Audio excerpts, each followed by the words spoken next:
All right. Hi so, guys, introduce yourselves please. My name's Scott Cousins, and I'm Mackenzie Wooten. yep. And right now we're actually here for 142 Robotics, and our robot here, we made it ourselves, and we're actually trying to mimic a Mars rover. So what we have is we have a clamp that will grab objects. On the side we have an accelerometer that will measure tilt. We also have sonar, which will measure the distance from objects. And the ideal case, it would be able to print new stuff on the screen to allow us to see how close it is to the object and to give recommendations as to what to do then. So how we control the robot is, well, we have sensors on both the remote control and on the robot itself, as Scott mentioned.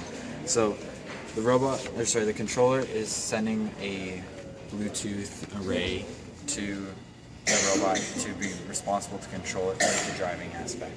But when the sensors on the actual robot get a message such as there being too much tilt, or the light sensor going over a dark area which is supposed to represent a crater being on Mars, it'll actually override what the controller says and back up and beep on its own. So just to demonstrate here on the controller, you can see that when the two are connected with Bluetooth at first, it'll say connected in between them, and then it'll show here what the values of the sensors are. So for example, if we push this, we can see the value increases there. So each button corresponds to the two wheels here, so the left side and the right side. Forward, backward, forward, backward. So instead of just driving it with one wheel at a time, if we go diagonal, we get it to spin faster. More so on down. Another feature that we have is we use combinations of these buttons here. So if we hold these two and push that, the claw will close. And if we go backwards, it'll open. Another combination we have is in which we want to increase or decrease the speed of the robot. So if we want, right now we want to decrease the speed. If we go all the way down to 0,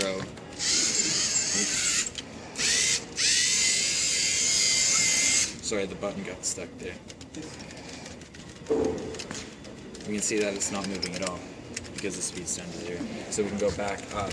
We're going in increments of 25. Now we can drive again. So just as an example, or you can also see on the screen here that since the loop is running constantly, it'll say when no data is received. We completely skip the whole task of receiving a message from the controller so that the code will run faster. So when data is being received, that first line will change and then it'll initiate the task. It'll also display the bumper values on there as well.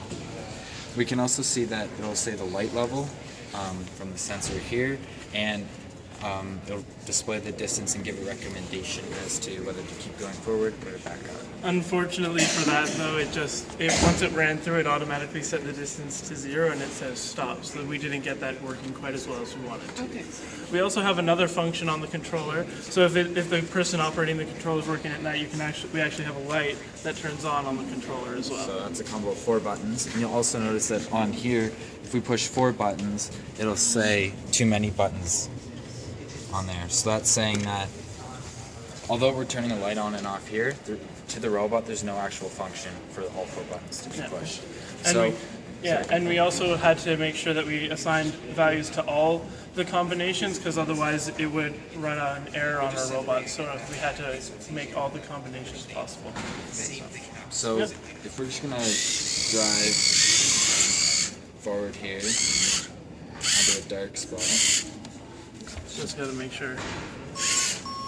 So as you can see, when it hits a dark spot, go back up and beep at the same time. Yeah. Use this. So it's a little difficult to drive on such a small area, but if we line it up with the ball, for example, and we go to close the clamp, actually hang on to it, we can drive around and move the clamp wherever, move the ball to wherever we want. Say we want to move it over there, and then we can drop it off and continue to somewhere else. Is there anything else you've No, missed? I'm pretty sure that's our project right there. So And what does the sonar do again? the sonar was supposed to be able to detect different distances and then measure them, and then on the screen it would display different recommendations depending on the distance. So, for example, if you're on Mars and you're in a crater and there's this huge rock in front of you, and it'll say how far you are, and if you're within certain distances, it'll say either stop, stop soon, or continue. Okay. Yeah. Is that working or that one's not That one's not working at the moment. functional right now? Okay. The main issue we had was that with the controller, we had to reset the motor values back to 0 because otherwise it'll keep going straight once you press forward. Unless you change the direction, it'll keep going. So we had to reset it back to 0. But in every time we reset it back to 0, it was having issues with the sensor.